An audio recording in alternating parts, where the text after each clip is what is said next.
Cyrus Shaharha, and his father is Jirongo. So when you say Cyrus Shaharha Ohwa Jirongo, you are saying Cyrus Shaharha, son of Jirongo.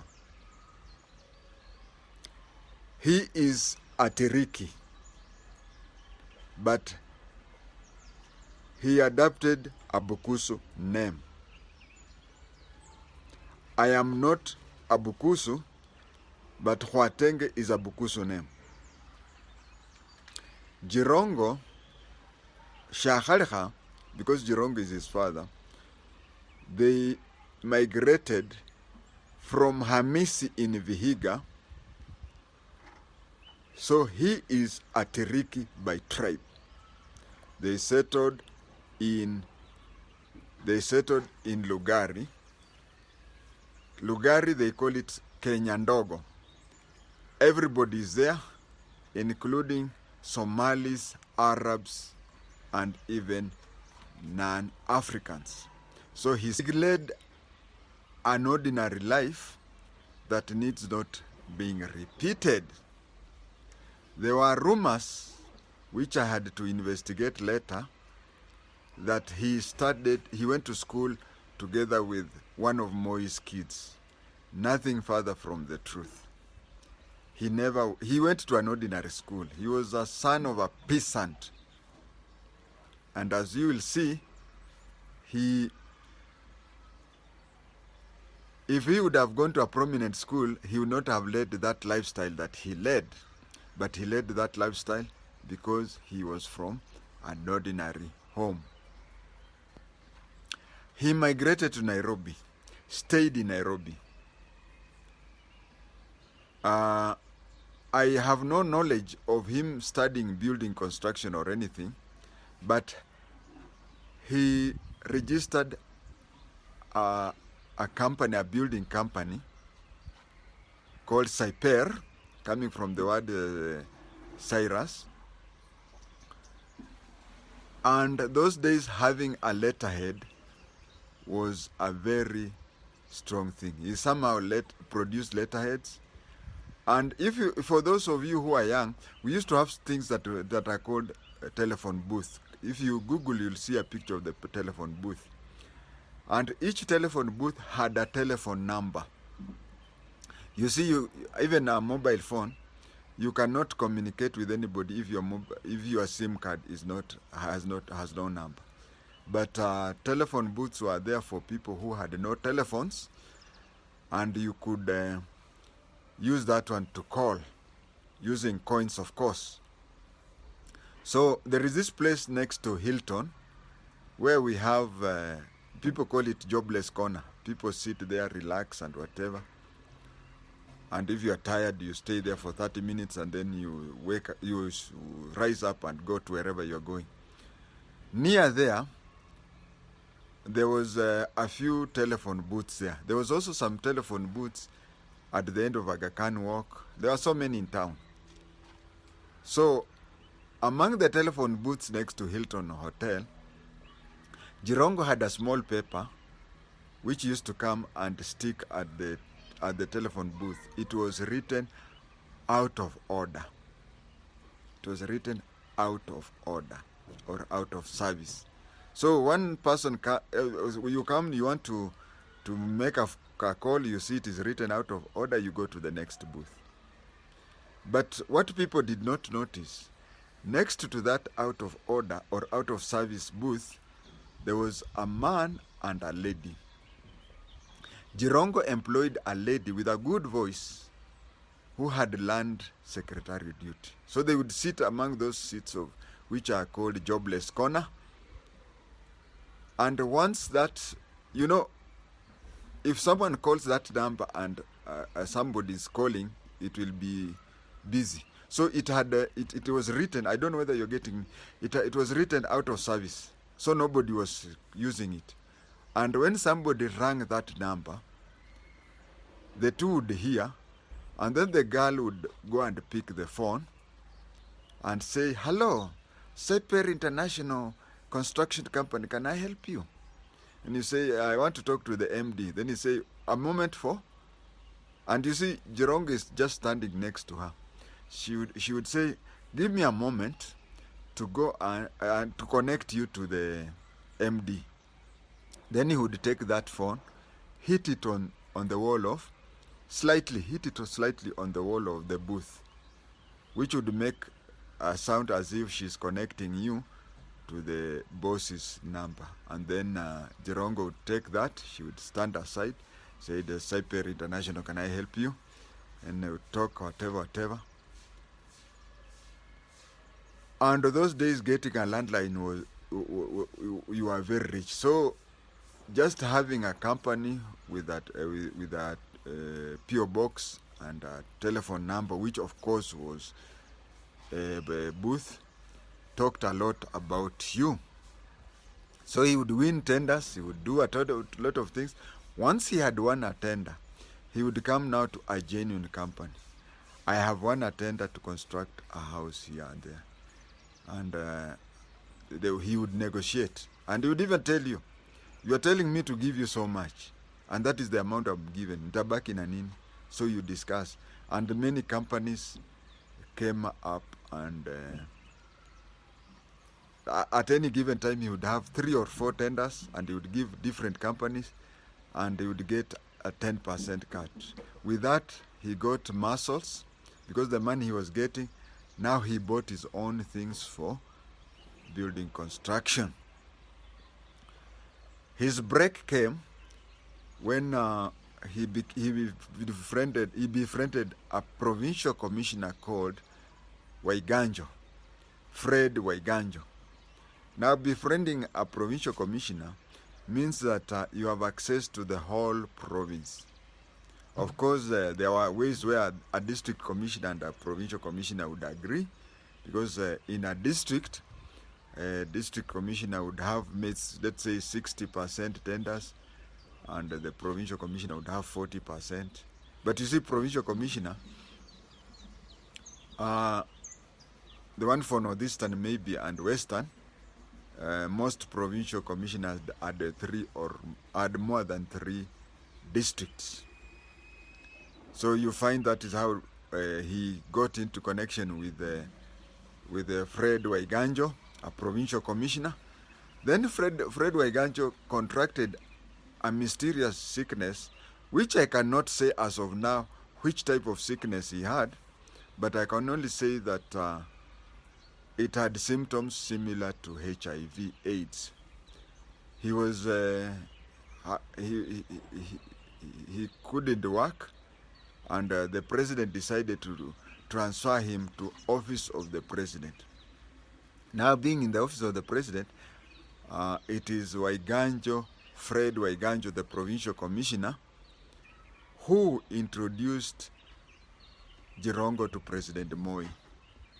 And this is how it came. Jirongo sat down, felt that a lot of youths, and you see, even today, because that time I was a youth, and the youth of today, you'll find that usually, or youths of any time, they rarely are supportive of the government in power. So you find that my age mates who are youths in 1992 were against KANU. So he came up with an idea that why don't we galvanize the youths into KANU? And how do you galvanize the youth? Even today, you'll find the youths in the jobless corner complain the MCA hafanyi kazi, MP hafanyi kazi, Senator hafanyi kazi, Governor hafanyi kazi. But when somebody comes out and dishes out money in the name of the said governor, the same youths will wake up very early in the morning to go and vote for that candidate. So he came up with the idea. And you know, that is the time when the government not only introduced the 500 shillings note, but also the government mass-produced money. I tell you, the work of a minister for finance is very hard. You have to balance. Because if you overproduce currency, it brings out inflation. And if you underproduce currency, so it will also bring the reverse effect. You have to produce the right quantity of currency to fit the market demand. But the government overproduce a lot of money, such that, let me give a simple example. The dollar, the dollar now is 150 to the Kenya shilling. If the government decides to produce twice the amount of money, the currency, and give it to people, there will be a lot of demand on because everybody will now have money. There will be a lot of demand for foreign currency, which is also hard currency, and you'll find that instead of dollar now being 150, it will go to 175. So that is the problem with mass production of money. There was a lot of mass production of money at that time, but then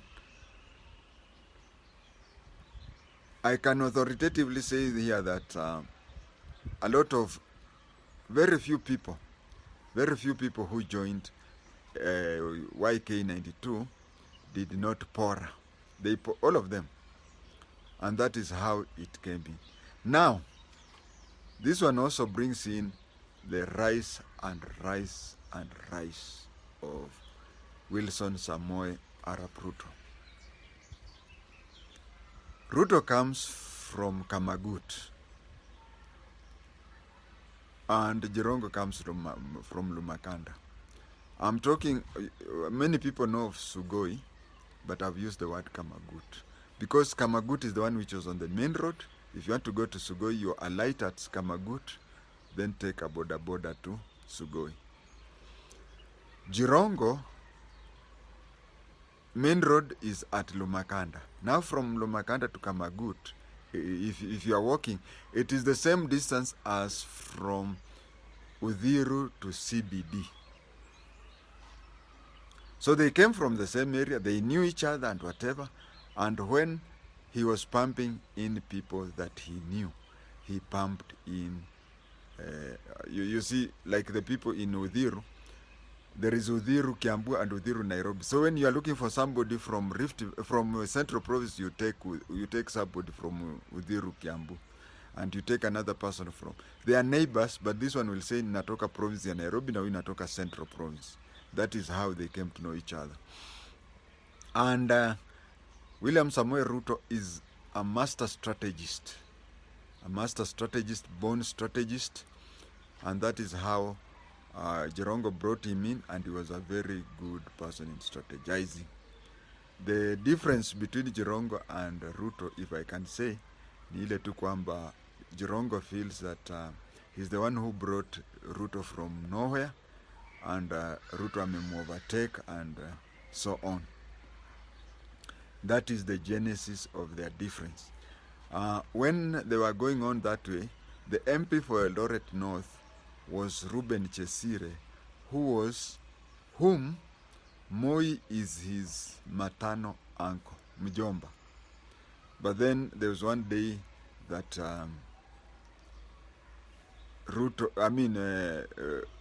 Chesire went around saying, huyu rais kama sio mama ya, kama sio wazazi wangu, angekuwa tu mtu wa kuchunga ng'ombe. Sasa yeye ni kitu gani? Moi didn't like such talkings. Then he approached Jirongo and said, do you know of any person in Eldoret North who can take over from Chesire? Now on the YK92, the person who came from Eldoret North was one William Samoei Arap Ruto. So they started grooming Arap Ruto, and Ruto became what he is because of that. But when they were still grooming him, information came, because Ruto would go to State House for strategy plan, state lodge in Eldoret, and you know, everybody has spies in State House. So the spies told Chesire that Ruto anatembeleaga State House na inaonekana utatolewa. So Chesire decided to go and apologize to his uncle for what he had said. But wakakutana huko, Ruto slapped him. Ruto kwa kofi is usicheze. You remember when Uhuru wanted to chicken out, kama hangekuwa president angekuwa Chesire angekuwa Chesire, but that is how they started off, and that is how they went on. And Jirongo, so Jirongo basically, he's a con man.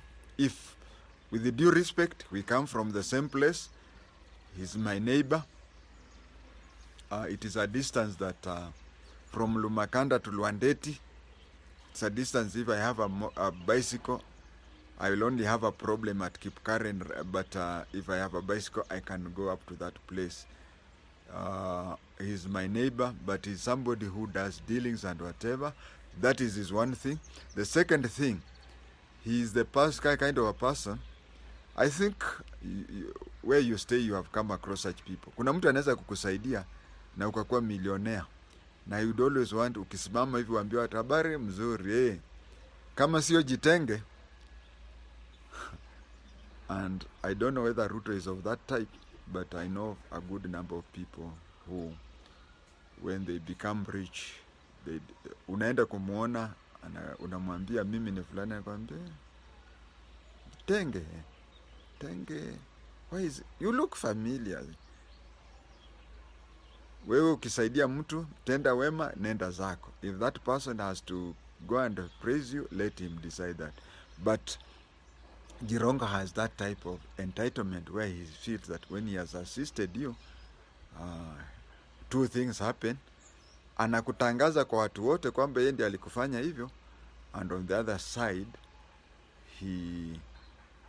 he wants you, whenever you address people, unaanza kusema kama sio tenge. And that is about Ohwa Jirongo.